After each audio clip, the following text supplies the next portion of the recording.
এই চলো তো, অনেকদিন ভালো মন্দ কিছু খাওয়া হয়নি, একটুখানি ভালো মন্দ কিছু বানাই। আমি দই কাতলা বানাবো, তোমরা দেখো, তোমাদের বানাতে হবে না বাবা, আবার কি করে ফেলবা। এই দেখো এখানে কাজু বাদাম নিয়েছি, আর 1 2 3 3 চামচ মৌরি দিলাম, বুঝলে।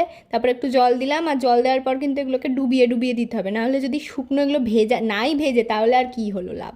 তারপরে এই দেখো এরকম করে ফটাস করে আমি পেঁয়াজ বাটা করে নিলাম, তারপরে রসুন লঙ্কা আর আদা বাটা করে নিলাম ফটাস করে। এভাবে ফটাস করে হয় না কিছুই, ঠিক আছে, তাও।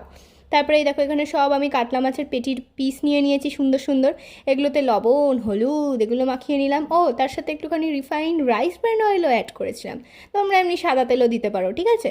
তো তারপরে সুন্দর করে হাত দিয়ে এগুলোকে মাখিয়ে মাখিয়ে নিলাম। ভাই আমরা বাঙালি, ঠিক আছে, ওরকম গ্লাভস ফ্লাভস পরে মাখাতে পারবো না।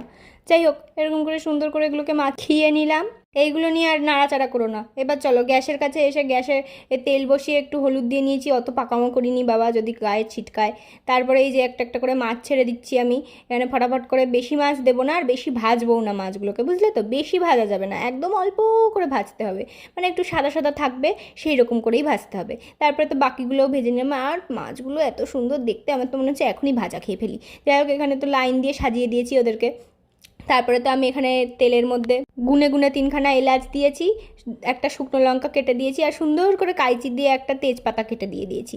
তারপরে আবার আমার এত ভয়, আবার একটু হলুদ দিয়েছিলাম। তারপরে তো যেই পেঁয়াজটা বেঁচে রেখেছিলাম ম্যাজিক করে সেইগুলো দিয়ে দিলাম। তারপরে তো সুন্দর করে নাড়তে হবে নাড়তে হবে নাড়তে হবে, নেড়েই যেতে হবে। এই দেখো অনেকটা জল কমে এসছে, হ্যাঁ, তাও নেড়ে যেতে হবে। এবার দেখো 1 2 চামচ লঙ্কার গুঁড়ো, যারা কম খায় তাদের জন্য, আর আমাদের জন্য পুরো বাটি ধরেই উল্টে দিয়েছি। তারপরে তো আবার নেড়ে যেতে হবে। আর দেখো নাড়তে গিয়ে একদমই ফাঁকিবাজি মারলে চলবে না, ঠিক আছে, নাড়তে হবে ভালো করে, না হলে কিন্তু হবে না। তো নেড়ে নেড়ে নেড়ে তারপরে, আরে বাবা বলিনি বলে কি বাটবা না নাকি, যেগুলো ভিজিয়ে রেখেছিলে কাজু আর মৌরি সেগুলো বেটে নিতে হবে, নিয়ে তারপর দিয়ে দেবো। আমার ভালো বাটা হয়নি বাবা মিক্সিতে, তোমরা একটুখানি শিলনোড়ায়ও বেটে নিতে পারো, আমি অত শিলনোড়া পারি না। আরে আর দই কাতলা তো, দই তো ফেটিয়ে রাখতেই হবে, বলিনি বলে করনি নাকি। তারপরে যাই হোক ওটা তো দিয়ে দিলাম, দিয়ে দিও। তারপরে তো এবার নেড়ে যাচ্ছি অনেকটা নাড়ার পরে দেখো জলটা কিন্তু পুরোটাই শুকিয়ে এসছে, আর তেলটাও ছেড়ে দিয়েছে, ঠিক আছে। তো এই অবস্থায় আমরা একটুখানি জল অ্যাড করব, যতটুকু আমাদের প্রয়োজন। তো এই জল আমাদের প্রয়োজন মতো দেওয়ার পরে আমরা এগুলোর মধ্যে মাছগুলোকে সাঁতার কাটতে দিয়ে দেবো, আর তারপরেই আমরা ঢাকা দিয়ে দেবো যাতে মাছগুলো ডিস্টার্ব না হয়। তো তারপরে দেখো ঢাকনা খুলে কি সুন্দর দই কাতলা রেডি হয়ে গেছে। না এভাবেই রেডি হয়নি কিন্তু, আমি কিন্তু আবার মাঝখানে একটুখানি Kashmiri red chilli powder add করেছিলাম। তো যাই হোক এবার আমি তো দই কাতলাটা দিয়ে ভাতটা খেয়ে নেবো, তোমাদের যদি খেতে ইচ্ছা করে তো নিজেরা বানিয়ে নেবো। আর আমার কাছে রান্না শিখতে চাইলে চ্যানেলটাকে সাবস্ক্রাইব করে দিও। টাটা।